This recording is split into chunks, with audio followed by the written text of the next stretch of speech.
సరైన ప్రాపర్టీని ఎంచుకోవడంలో తికమక పడుతున్నారా? ఇక ఆ కన్ఫ్యూజన్ వద్దు. అపార్ట్మెంట్లు, విల్లాలు, ప్లాట్లు మీకు కావలసినవన్నీ ఒకే చోట. Suman TV biggest property expo October 18, 19 HSCC Novotel Hyderabad. ఇప్పుడే ఫ్రీ ఎంట్రీ కోసం కాల్ చేయండి.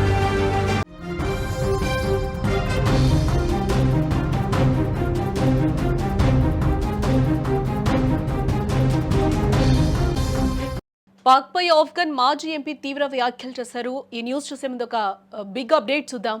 హైదరాబాద్ మొత్తంలో ఉన్న బెస్ట్ ప్రాపర్టీస్ అన్నింటినీ కూడా ఒకే వేదికపైకి తీసుకొస్తుంది సుమన్ టీవీ. ఈ రోజు రేపు హెచ్ఎస్సిసి నోవాటెల్లో జరిగే సుమన్ టీవీ ప్రాపర్టీ ఎక్స్పోలో best flats, villas, open plots, Deepavali offers and డిస్కౌంట్స్తో అందుబాటులో ఉంటాయి. మీరు విజిట్ చేసి ప్రతి గంటకి ఒక గోల్డ్ కాయిన్ గెలుచుకునే ఛాన్స్ కూడా ఉంటుంది. ఫ్యామిలీతో రండి, మీ డ్రీమ్ ప్రాపర్టీని సొంతం చేసుకొని వెళ్ళొచ్చు. ఇక బ్రేకింగ్ న్యూస్ చూస్తే పాక్ ఆఫ్ఘనిస్తాన్ మధ్య మళ్లీ ఘర్షణలు భగ్గుమంటున్నాయి. పాక్ కాల్పుల్లో 3 ఆఫ్ఘన్ క్రికెటర్లు మృతి చెందారు.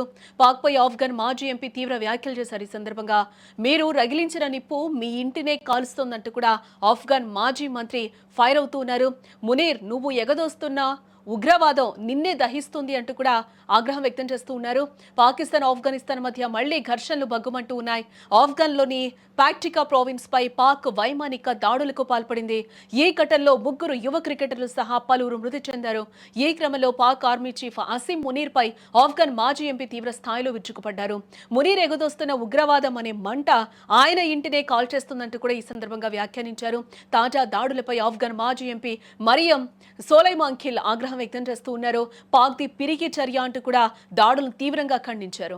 భారత్, ఆఫ్ఘన్లపై పాక్ నిఘా సంస్థ ఐఎస్ఐ, దాని సైన్యం దశాబ్దాలుగా ఇదే హింసకు పాల్పడుతోందన్నారు. వాళ్ళు చేసే దాడుల్లో యువ క్రికెటర్లు, చిన్నారులు ప్రాణాలు కోల్పోవడం హృదయ విదారకరమని అంటున్నారు. ఈ క్రమంలోనే ఆమె పాక్ ఆర్మీ చీఫ్ అసీం మునీర్పై తీవ్ర స్థాయిలో విరుచుకుపడ్డారు. దశాబ్దాలుగా ఉగ్రవాదుల్ని పెంచి వారిని ఆయుధాలుగా ఉపయోగిస్తున్నారు.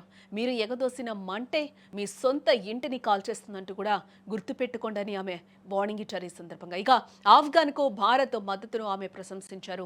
ఇటీవల ఆఫ్ఘన్ విదేశాంగ మంత్రి అమీర్ ముత్తాకి ఇక్కడ పర్యటించిన విషయాన్ని ఆమె ప్రస్తావించారు.